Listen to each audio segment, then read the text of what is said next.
It's graduation day for Sydney students of the Australian Catholic University. The day they receive more than a piece of paper, but a passport to the future. For John Van Gulik, this is an extraordinary day. I'm so far out of my comfort zone. I'm not really used to these like formal occasions. Until recently, the 45-year-old thought the future was a foreign place he'd never get a passport to. Oh, sometimes it just seems unreal when I look back to who I was and had been for so long, and what I thought was going to become of my life. The journey to uni has been long and bumpy for John Van Gulik.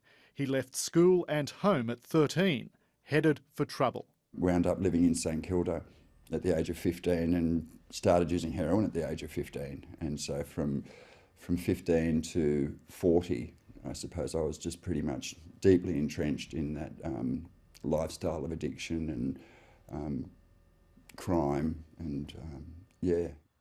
While in recovery, he heard about a new course being offered by the university in coalition with the welfare groups Mission Australia and the St Vincent de Paul Society, along with corporate support.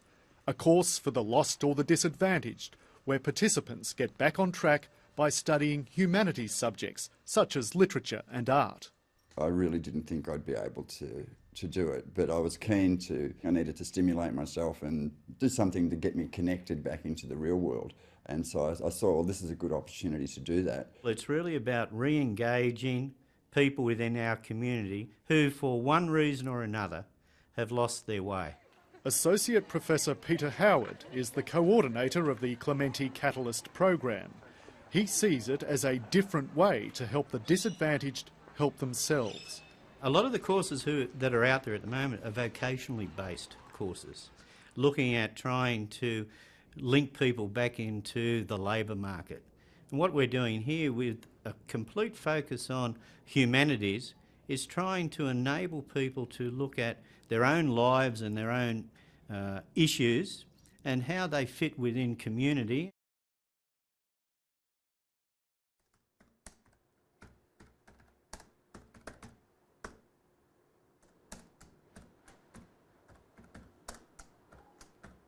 David Gillette is finding the words to explore his past.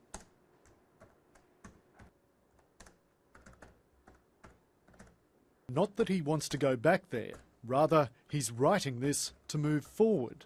The 48-year-old has enrolled in the program and is preparing an essay about his life for the subject of philosophy. David Gillette has been clean and sober for about 2.5 years, and he has a lot of material he can draw upon for his essay. I spent 4 months living in the disabled toilet at Blacktown Rail Station. There was a lot of overdoses. There was a lot of, stints in intensive care, and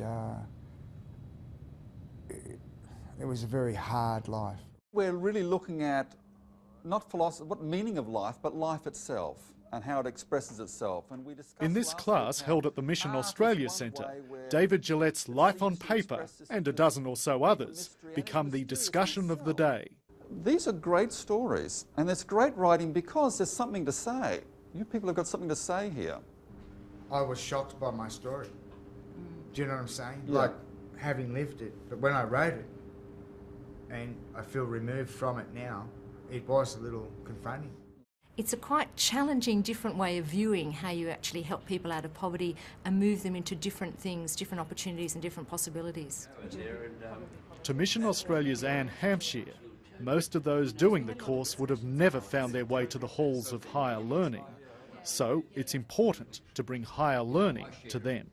This client group of students isn't going to rock up to their mainstream campus, but they will come to a community setting where they feel comfortable, where they feel supported. It's done in a small learning environment. Emma, there you go. Yet it's also important to the class members that their work is judged the same as any other university students. That's what I was going to ask. Was the standard up to university standards? Definitely. This unit is on par with undergraduate units at the university, and the standard was definitely up to undergraduate standard. So please be very sure about that. And the assessment is exactly the same as well. And students, I know it's a terrible word, if they're not capable at their first attempt to do it, will fail the course, and they do. Across 3 sites last year, just 17 out of 30 participants completed their course. But Mission Australia's Anne Hampshire argues that numbers alone should not be the gauge of whether the program's working. Numbers are important and we'll probably get better at those, but what really is important is the whole change that happens for people, whether or not they fully finish the course. How'd you go? Oh, pretty good. I got a distinction. Distinction? Yeah. Well done. You pleased with that? I am pleased with it. But the next one's going to be better. To David Gillette, the distinction that he got for his essay is important, but that he's actually completed the course is what really counts. Just to finish something, I actually completed what I set out to do. That's a first for me.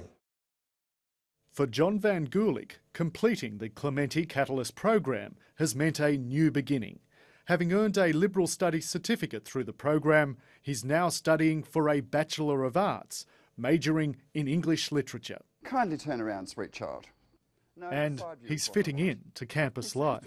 I suppose it's been a pleasant surprise that people aren't as maybe judgmental as I may have thought they might be, and that's made it easy for me. I don't have to pretend that I'm something I'm not, or I don't have to be secretive about my past. John, as far as I am concerned, is the tangible reality of this particular course. And there are so many others within the Australian society that are just waiting for that helping hand. I present to you for the award of Certificate in Liberal Studies, John Van Gulik. The self-esteem that's generated from that, the enthusiasm that is infectious. Well done. Thank you You're very what much. today's all about. It's just a wonderful thing, a beautiful thing. It's for me, that's been what's transformed my life and encourages me every day to just to keep going. That was great. Thanks, Peter. Life is going really well and has never gone so well.